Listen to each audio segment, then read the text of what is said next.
Shollu ala Nabi.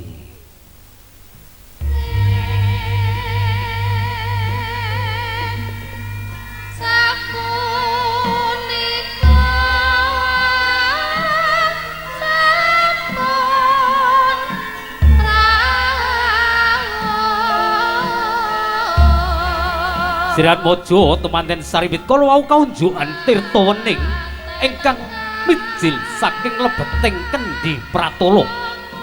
Ingkang punika mengku ing Paralampita mugi-mugi Sirat Mojo temanten saribit ing benjangipun anggenipun pangun bebareyan tansah linambaran puninging manah mewah puning kalbu satemah tinemu ayem mewah tentrem. Sirat Mojo temanten saribit kala ugi siningkupan sindur ingkang awarna reta mewah seta dening Rama Ibu. Pangajaping sedya mengko ing Paralampita mugi-mugi anggenipun mangun babaran ing mangke tansah tinuntun ing reng kautaman pinayungan budi rahayu wani marang bebener wedi marang kanista.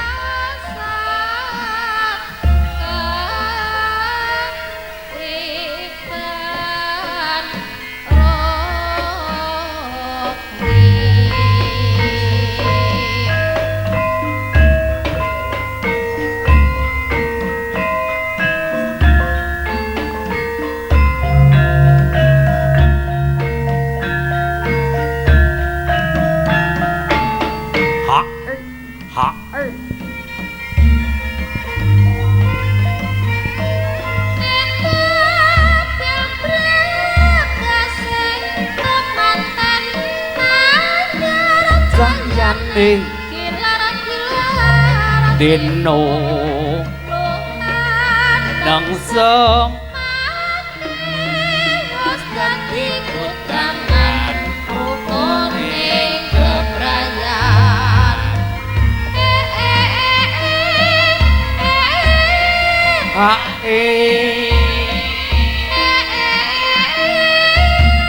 bapu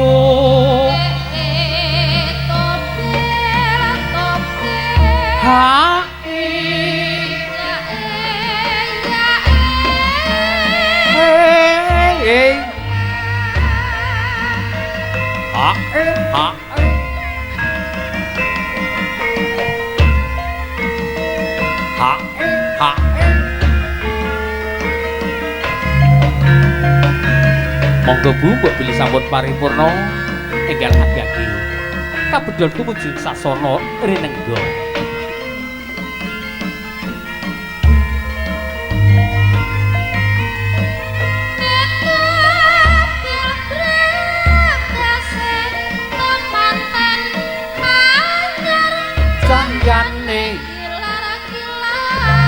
Dino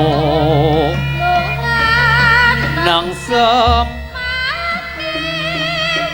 ganti kutangan kuning kebrayan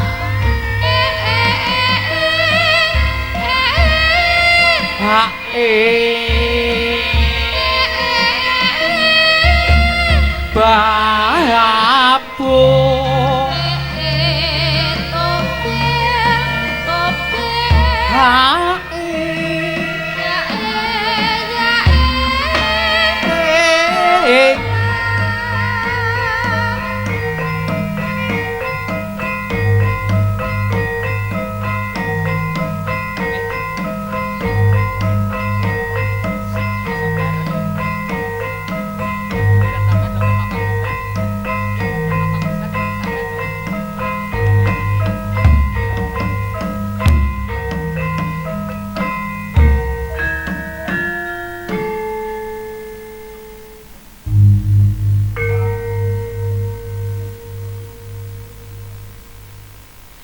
lulus raja niring sambikala adijaron dhawuhipun Sirat Mojo temanten saribit ingkang menika sampun mapan lenggah wonten sasana mulya utawi sasana rinengga.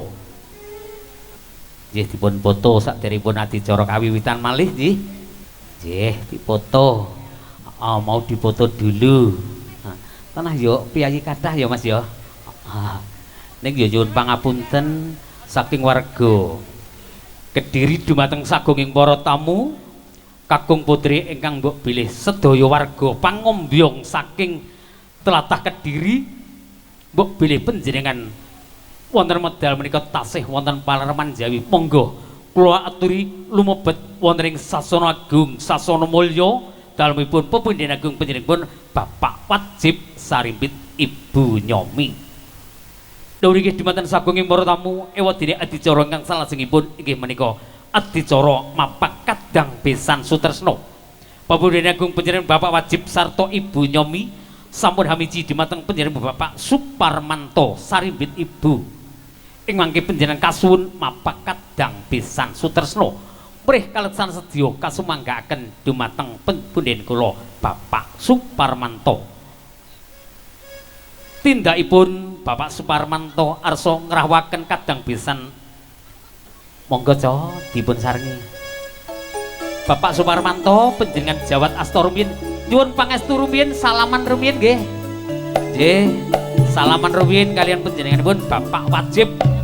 Nyuwun berkah pangestu nggih, salaman rumiyin. Anggenipun lumama pun kenceng-kenceng kanthi kekanten asta Pak, garwanipun dipun gandeng. Oh, digandeng Bu. Enang karo ngelu.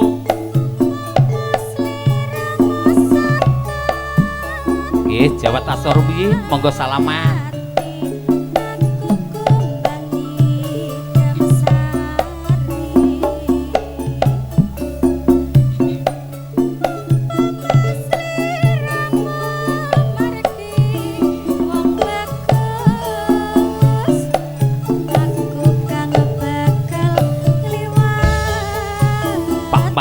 Suparmanto kula nyuwun tulung kadang besan sutresna dipun rawuhaken Kang Mas. Monggo Pak paripurna jawat asta panjenengan langsung.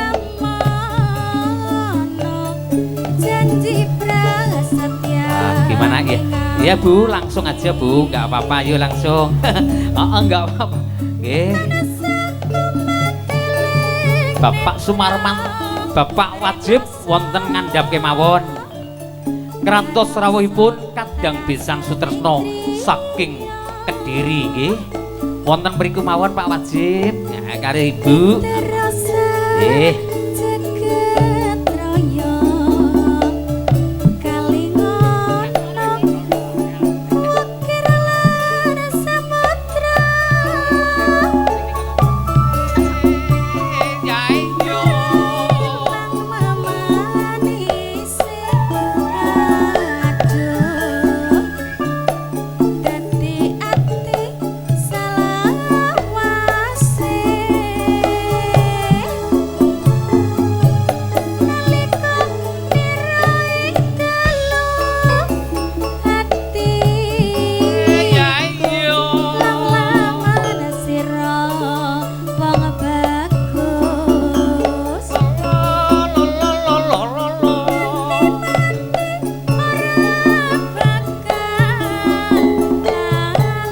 Langsung didangdut saya.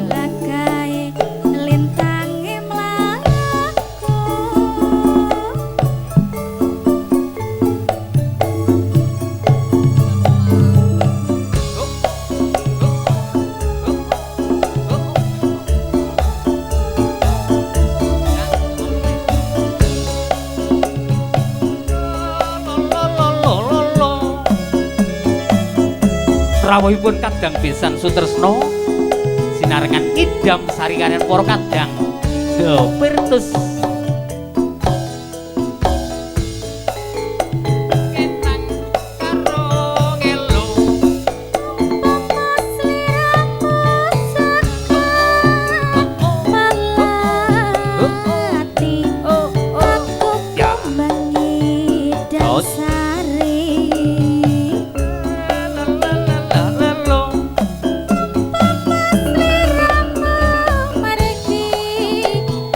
But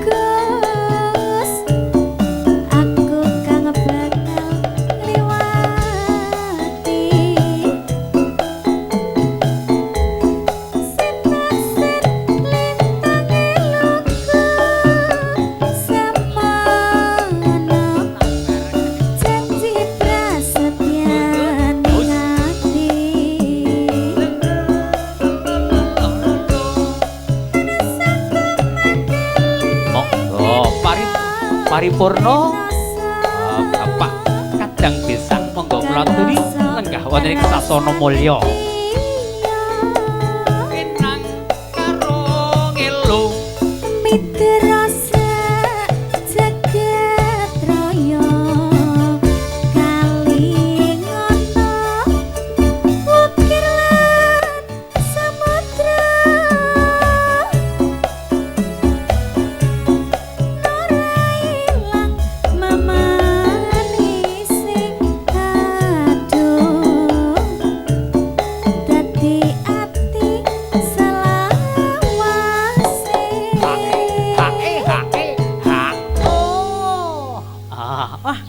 Gak kaya awan ki ya Mas ya gajeng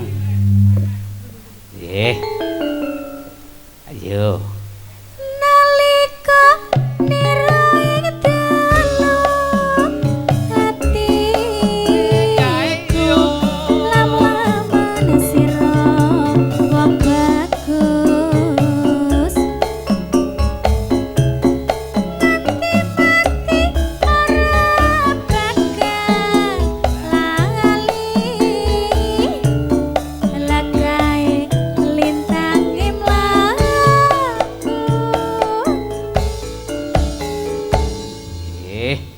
lulus Rarjo niring Sambikala adicara mapak Kadang Besan Sutresna lho niki dumateng sagunging para tamu sepisan malih ngambali atur mbok pilih panjenengan sami sampun nampi pakurmatan arupi dedaharan ingkang angka setunggal inggih menika senek monggo ing mriki kula ngaturaken sugeng ngedhapi pasugatan ingkang sampun dipun aturaken para kadang sin oh nggih sayang nggih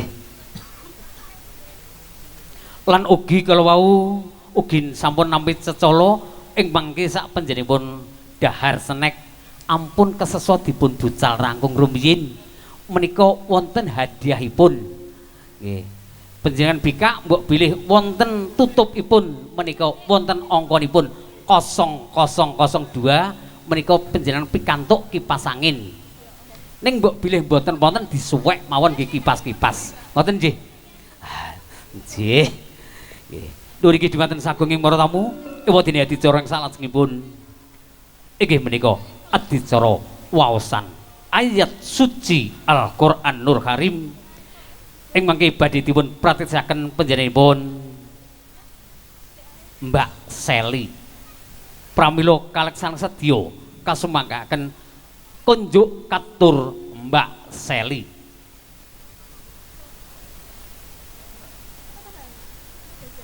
Assalamualaikum warahmatullahi wabarakatuh.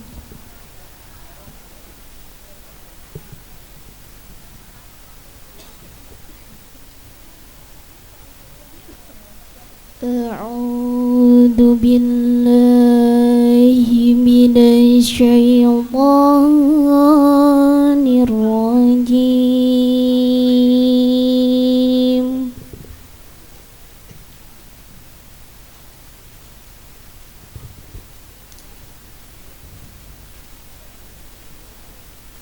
Bismillahirrahmanirrahim.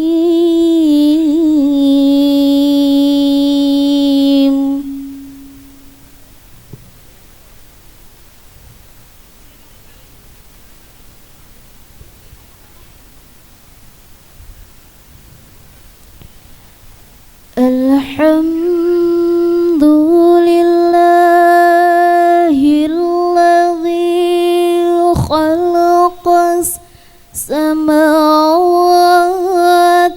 wal ardh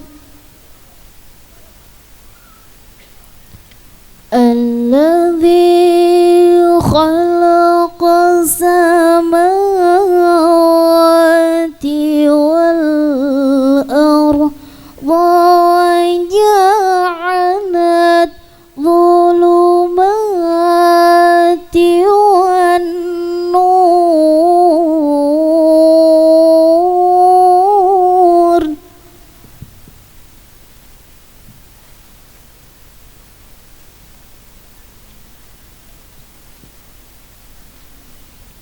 ثم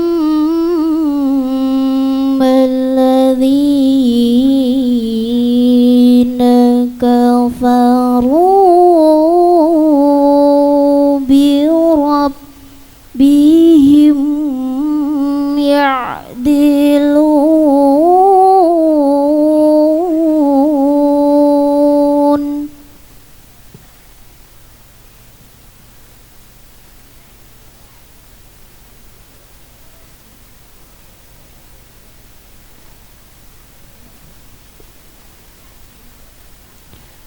هو الذي خلقكم من طين ثم قضى أجلا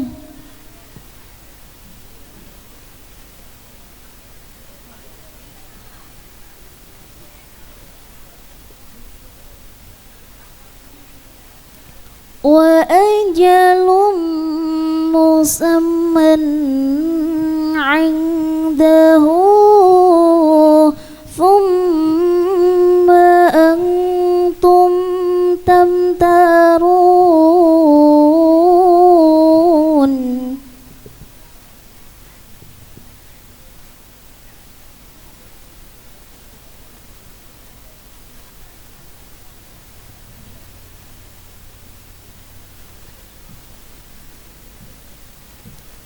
وهو الله في السماوات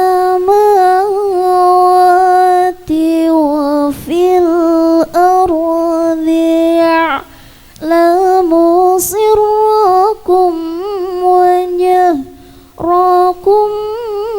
ويعلم ما تكسبون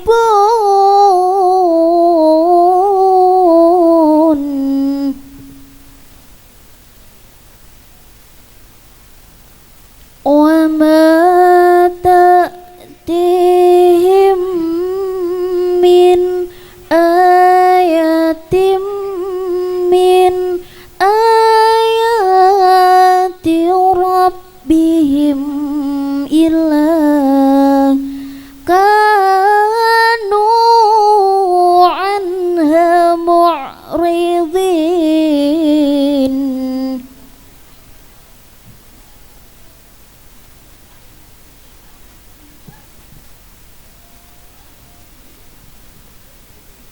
فقد كذبوا بالحق لما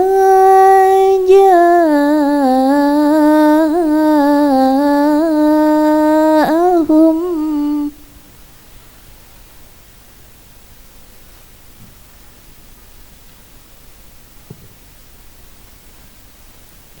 فسوف يأتيهم أنباء ما كانوا به يستهزئون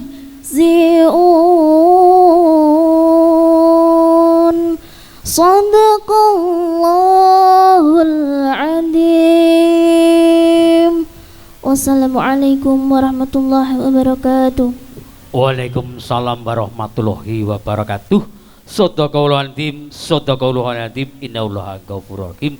Mugi-mugi kanthi waosan ayat suci Al-Qur'anul Karim ing mangke barokahipun dipun kunjak aturaken wal khususon mempelai berdua waratin dumaten sagung dumadi mekaten nggih.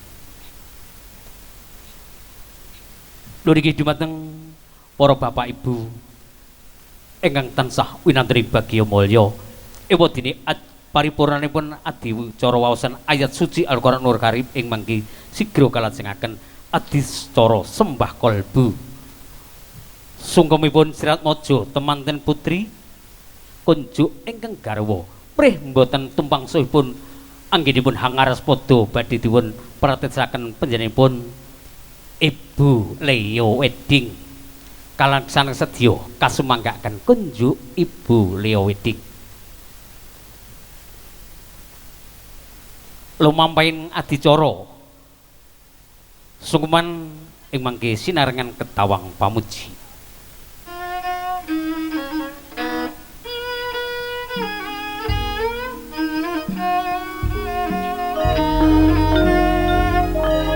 Pangklolo sing kanang tarumpah, Ibu serandalipun dipun lepas rumiyin, serandalipun manten.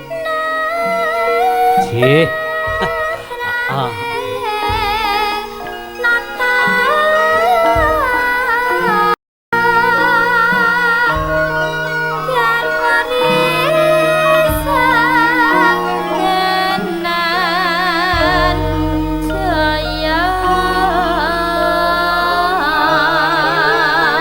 Bos jengkar saking sasono rirenggo temanten putri sing estine manah arsa sugeng pepadaning ingkang garwa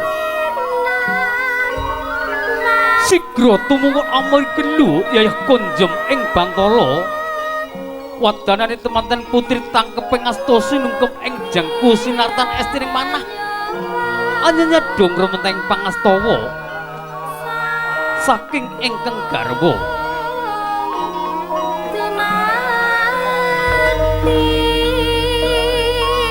Kang Mas, kula ingkang garwa ngaturaken sungkem pangabekti mugi konjuk Kang Mas. Engriki kula nyuwun pangapunten mbok bilih anggen kula seserawan kalian panjenengan wiwit semanten ngantos dumugi sak menika wonten sedaya kekirangan lan kekilapan Kang Mas. Mugi-mugi anggen kula mawon beberan kalian panjenengan tansah mangga kabejan saha kamulyan Kang Mas.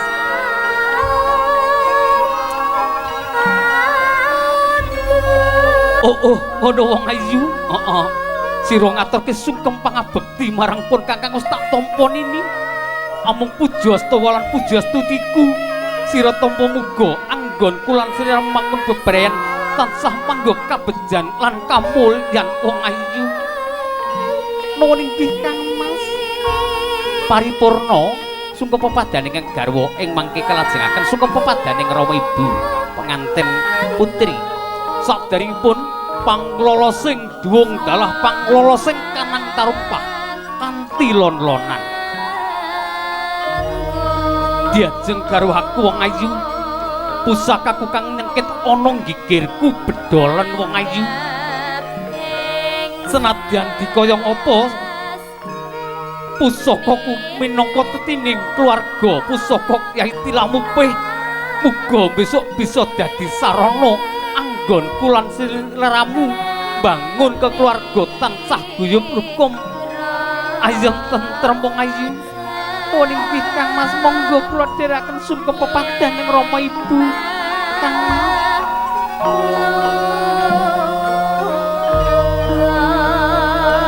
Wis jengkar saking sasono rinengga temanten saribete sining manar sesungkem pepadaning ingkang garwa ingkang Rama dalah Ibu sigra tumungkul amari gelu yaiku konjem ing Bantala wadanane penganten sarimbit tangkeping asta sinungkem ing jengku sinartan estine mawana anyanya dong rumenteng pangastawa saking Rama miwah Ibu. Ibu Rama kula Rizky Yulia Pramesti Ibu kula ngaturke sungkem pangabekti mugi konjuk sandhaping pepodo panjenengan Ibu. Kula minangka putra dereng saged damel remenipun Rama Ibu. Ing wekdal menika kula sampun palakrama Ibu. Jaya putriku nini Ibu amung paring pujasta lan pujastuti wong ayu. Muga-muga apa sira kang sinedya bisa tumeka kangkok puji bisa dadi tansah bisa nyandung kembang cempaka sak wakul-wakul nini bagya mulya sira sak kloron wong ayu. Nuwun inggih Kanjeng Ibu ngestakaken dawuh mugi-mugi kula badhe ngestakaken dawuh panjenengan mugi ing benjangipun kula dados keluarga ingkang sae Ibu. Paripurna sungkem Rama Ibu lir gumantos sungkem pepadaning Rama Ibu temanten kakung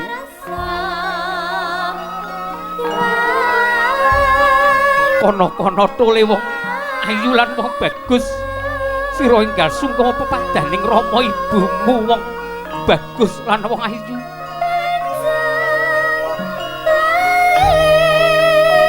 Rama kula menika tulus widodo ngaturaken sungkem pangabekti mugi konjuk dumateng panjenengan Rama lan Ibu. Kula wiwit semanten ngantos dumugi dewasa anggen kula ngabekti dumateng panjenengan mbok bilih sedaya kemawon wonten kekirangan kekilapan. Kula nyuwun pangapunten Rama Ibu. Yo anakku wong bagus lan wong ayu sira ngaturke sungkem tak tampa muga pujastu lan pujastutipun Rama muga sira tampani wong tole muga bisa dadi sarana nggonmu mangun beberan tansah manggya kabejan wong bagus lan wong ayu.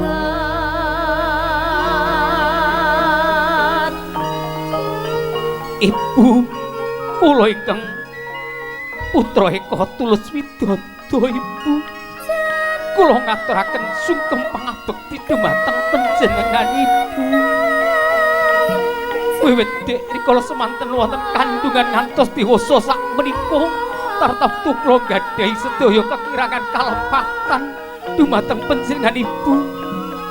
Pramila kula nyuwun pangapunten dumateng panjenengan Ibu. Ya putraku wong bagus. Ibu tansah maringi pujastuti lan pujastawa. Muga-muga anggonmu mangun beberan tansah mangga bagya mulya nitole. Awon inggih Kanjeng Ibu. Paripurna sungkem pepadaning Rama Ibu penganten kakung ing mangke sigra kalajengaken nindakaken adicara kacar kucur Gunakaya.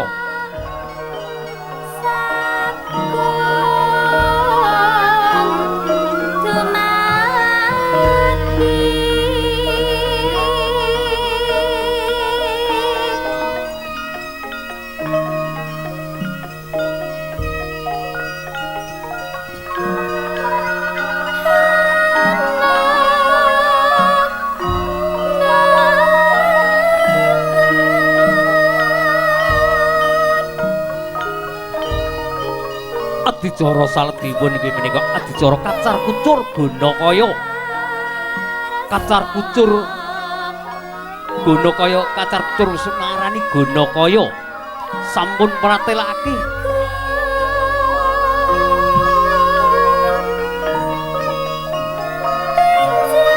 Diajeng garwaku wong ayu iki kayaku saben dina tampanen ini tan ana kekang kecicir. Muga-muga ing tembe bisa kanggo dadi sarana anggon kulan sliramu urip bebarengan wong ayu. Nuwun inggih Kang Mas. Ananging kula dereng saged anam nyimpen piyambak pramila Gunakaya kala wau ing mangke dipun titipaken Rama miwah Ibu Kang Mas. Ayo disuntak Mas. Oh, disuntak alon-alon.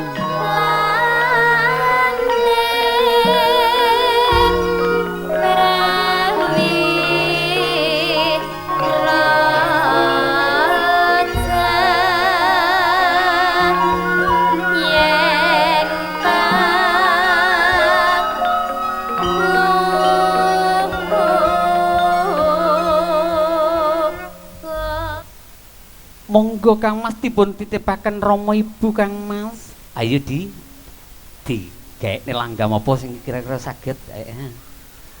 Rama Ibu kula nitipaken Gunakaya Rama. Mbok bilih ing benjangipun kula sampun mangun bali wisma piyambak Gunakaya kala tartemtu badhe kula suwun mugi saged kangge sarana anggen kula mangun beberean tansah manggya kabejan lan kasuksesan Rama Ibu. Iya Dole lan ini Rama Ibu ing tembe bakal balekke. Ora cukup dibalekke, Rama Ibu bakal nambahi sak murwate marang sliramu, muga bisa kena kanggo sarana kabejan lan kamulyan wong bagus lan wong ayu. Monggo paripurna sigra adicara Dahar Kembul. Monggo kali disesarengi langgam napa saya.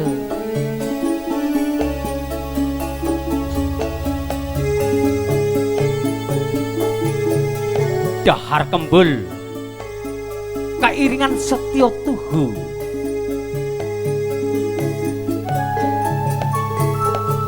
diajeng garwaku wong ayu.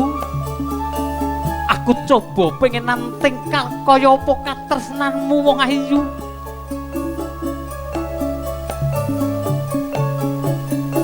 Aku coba didulang dhisik wong ayu.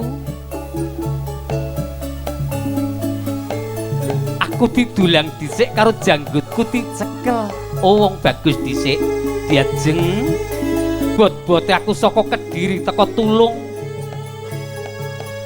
Aku nedahke rasa tresnaku lan sliramu kene tak dulang wong ayu. Janggutmu tak demok. Nuwun inggih Kang Mas ning pun kathah-kathah to Kang Mas. Mengke nek teng dalem pengkeran mawon mengke panjenengan kula dulang ingkang kathah Kang Mas. Coba aku didulang wong ayu. Ya nek aku rada akeh raut jer saka Kediri mau aku ya gurung sarapan. 1 2 3 telep. Sing tukang orjen ya melok macleguk. Aku takone dulang nek teko dalem. Saiki ayo panjenengan dulang aku ya didulang ya Kang Mas.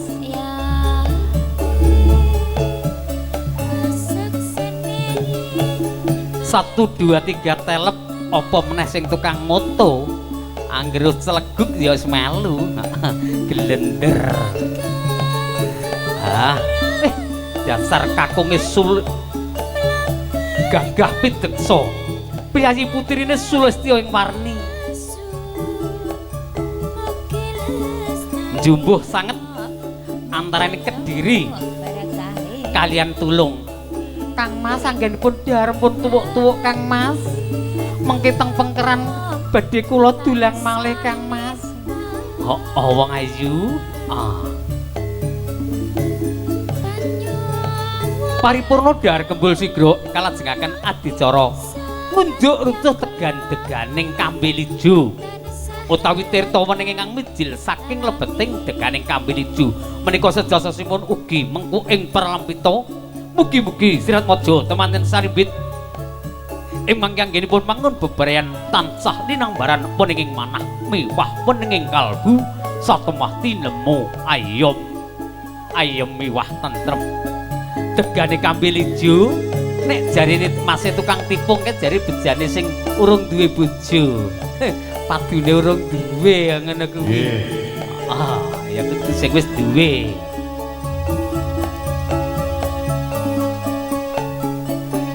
Aku kan Setya satu. Paripurna kaunjukan rucuh degan sigra kelajengaken foto sesarengan Rama Ibu pengantin kakung mewah temanten putri. Ing mangke ugi dipun kairingan keluarga saking Kediri. Eyang kakung Mbak Uti Pak De Bude. Kang Mas Mbak Yu ingkang minangka kadangipun Mas Eko Tulus Widodo. Mungkin panjenengan kapareng amberkahi derek dipun foto. Mekaten Pak De Bude nggih Mbah Kung.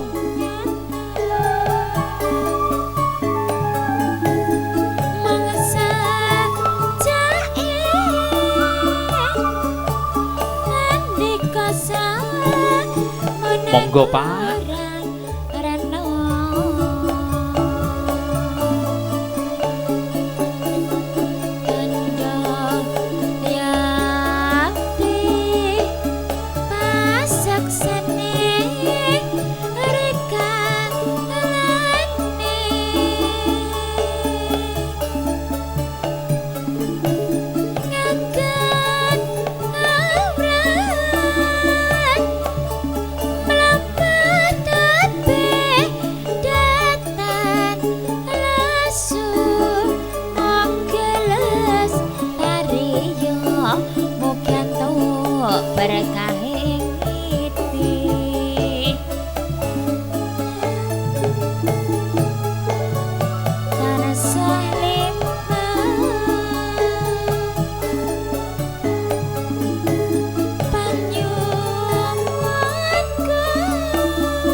Satya tuhu dipun suwukaken.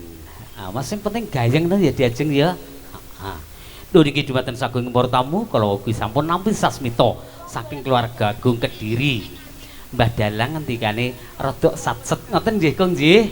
Nggih, pramila adicara ingkang salajengipun nggih menika adicara pasrah saking keluarga Agung panjenenganipun Bapak Mujianto saribut Ibu Binti Koryah panjenenganipun sampun hamiji dhumateng Pepundhen Agung minangka Songsong Agung Piyai Kediri panjenenganipun Rama Yai Haji Wahab Hasbullah ing mangke panjenengan kasuwun mratitisaken atur pasrah ing mangke sekalian maida kasanah makaten Gung. Nggih. Kaleksan sedya kasumanggaaken pun Rama Yai mboten sah disepoti kurang keprayogi. Nggih. Rahmatullahi wabarakatuh. Assalamualaikum warahmatullahi wabarakatuh. Waalaikumsalam warahmatullahi wabarakatuh. A'udzubillahi minasyaitonirrajim. Bismillahirrahmanirrahim. Alhamdulilladzi akhalan nikah wa kharamas syifah wassalatu wassalamu ala rasulillah wa ala alihi wa sahbihi wa mawala amma ba'dah. Hadratul kiram, para kiai, para ulama, ibu nyai, wabil khusus dumateng bapak wajib sekalian, dalah keluarga ugi saking majelis walimah saking warga dusun Tulus ingkang kala muryakaken, rupa-rupane ingkang paling kathah saking ibu-ibu. Ngaweli atur minangka kawula wakili saking Mas Pujianto nika ugi termasuk klub kula, pasukan kula, inggih termasuk anak buah kula, nggih sederek kula. Sehingga pertama-tama kula ngriyinaken keranten Mas Pujianto sekalian boten saged sowan, kula awali menyampaikan salamipun rumiyin kanthi atur assalamualaikum warahmatullahi wabarakatuh. Waalaikumsalam warahmatullahi wabarakatuh. Bapak Ibu khususipun saking warga dusun Tulus Saradan Tulung nggih desa Tulung kok. Nggih kalih S karo N kok. Bapak-bapak kula pertama atas nami saking keluarga ngaturaken alhamdulillahirabbil alamin keranten kula dalah sak wadya saking dusun Koripan Desa Bangsungan Kediri ingkang saged sowan tur anggenipun sowan mungkin dadosaken kagetipun manah keluarga mriki sebab kathahipun lir kadya Betiti Suta. Betiti niki semut, suta niki gunung. Dadi akeh kaya akeh semut gunung. Mugi-mugi niki mawon mengke mboten dados pasukan kuning atau dadosaken pasukan sing resik-resik saeneke dintekne. Bapak Ibu, kaping kalih kula ngaturaken nembah nuwun ingkang saageng-agengipun atas penghormatan saking keluarga Pak Tulus saking Tulung ingkang kados mangaten mulyanipun ing manah akhiripun kula saged graita. Graita niku nganggit. Terus kisuk lek nyang Kediri aku kudu piye? Sebab neng kene kok kaya ngene. Kula niki pun minder niki Mas. Kula pun minder akhirnya disuguhi kotakan pun mboten saged buka mergo minder. Mila sang menika atas panjenengan ingkang kados ngaten penghormatan kula ngaturaken sanget nembah nuwun jazakumullah ahsanal jaya amin ya rabbal alamin. Ndungkap ingkang kaping 3 kula dalah sawadya saking penguntap temanten kakung ingkang kathahipun katuraken kados semuting gunung niki kula nyuwun pangapunten boleh ndadosaken kageting manah mungkin akhirnya ndados ributing para nayaka pladen akhirnya mungkin kursi kirang tapi alhamdulillah cekap alhamdulillah. Selajengipun kaping sekawan kula bil iktifa wal iktisor kemawon wal iktisor cara medurone cekak aos sebab mangke kula jam kalih niki wonten tangga kula ugi kula nggada kewajiban nampa manten santri kula gelesan niku pikantuk Kebumen nggih. Kebumen kala subuh pun dugi jamaah kalian kula sak bis. Kula kedah dugi Kediri jam kalih. Mugi-mugi mangke diparing lancar, aman, mboten widha napa-napa nggih Mas.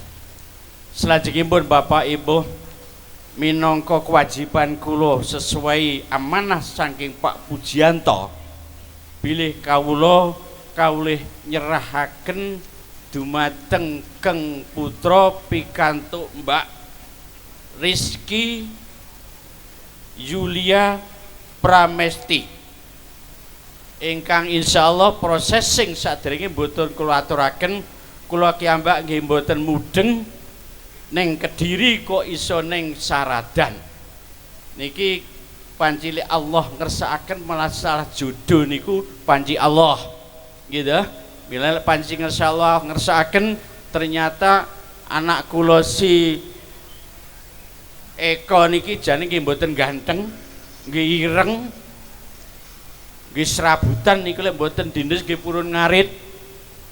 Napa enten kula aturaken kok akhire Mbak Rizky purun nampi niku kula mboten mudeng anak kula niki lek mboten Allah ingkang ngersakaken mboten mungkin, gitu.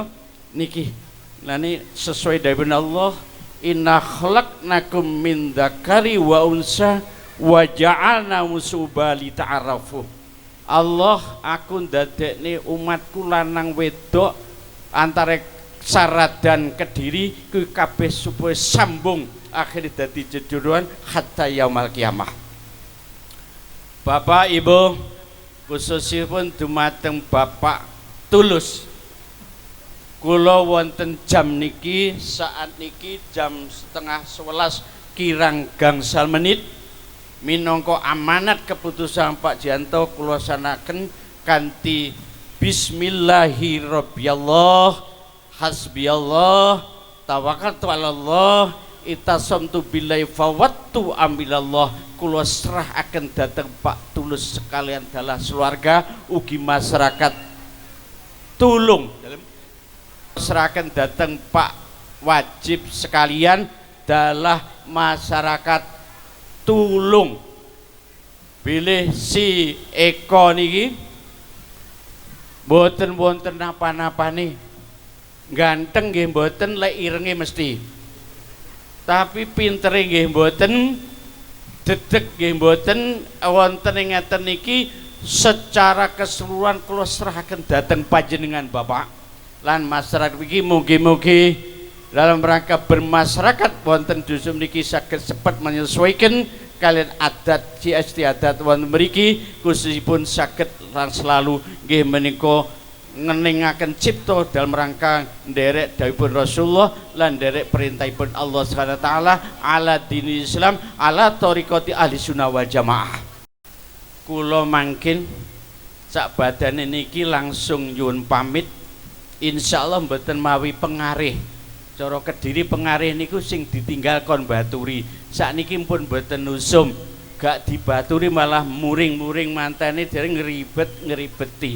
Sehingga mengki total mantan kakung kula tinggal ijen. Sehingga sing ngawal baturi satpame Mbak Rizky. Sehingga kula sedaya wangsul mangke kula nyuwun tambahi pangestu. Kula kinten menawi penyerahan nggih cekap semanten tapi niku si Mas protokol MC kula kok diembel-embeli kapurih ma'idzah niki ma'idzah napa? Wong kula niki kali mas-mas bayar niki bagane padha nggih. Lek sak piring kabeh sehingga lek kula terus ken ma'idzah niki lak ditambahi sak kotak nggih. Nggih, Kong. Minangka akhiran saking kula namung pesen kalian anak kawula Mas Eko. Mbok bilih saking manten-manten kawak mirengaken monggo. Jenengan detik punika saat menika kalian Mbak Rizky menika sampun resmi menika kakung dawah istri jenengan ngindadin menurut agama wa indad mulukiyah atau menurut agama negara, sehingga baik negara dan agama jenengan pun syah, sehingga halalan thayyibah menika sampun kagungan panjenengan halal menurut Allah.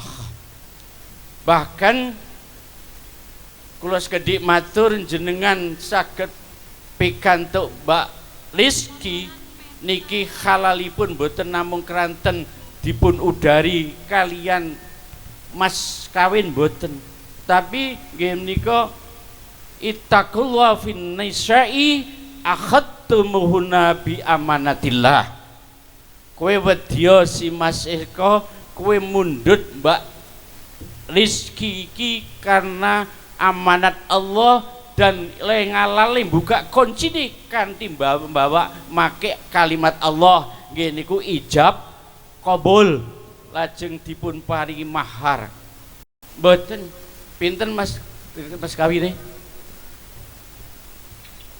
822.500 gak enek sak yuta niku Mbak bar niki Mbak Rizky pun sak senengi jenengan, sak kuate jenengan, jenengan pun jenengan ingkel-ingkel, jenengan guel, jenengan iring nih saman balik mulak malik manut nggur 820.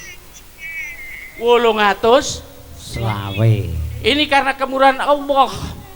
Tapi andaikan menika Mbak Rizky niku ngarani 50 juta boleh juga, tapi nyatanya ikhlas. Namun semanten mila saking menika ittaqullah finisa wen juga iki karena kalimah Allah, karena adalah dawuh Allah, sehingga jenengan tanggung jawabe donya akhirat boten enteng. Ku anfusakum wa ahlikum nara. Kowe kudu betul-betul njaga ngreksa piye amrih gawe seneng merem-merem manteping kang putri mboten dadosne gelane. Dengan cara wasiruhunna bil ma'ruf, kumpulono dengan bijaksana, dengan yang sehat, sehingga semuanya saling ikhlas, saling ridho, saling marem, saling nompo. Tidak harus nilainya berapa, gajinya berapa, ndak. Kalau yakin Mbak Rizky mboten ngarani rezeki baru kowe golongan piro Mas? Kowe wis sertifikasi purung.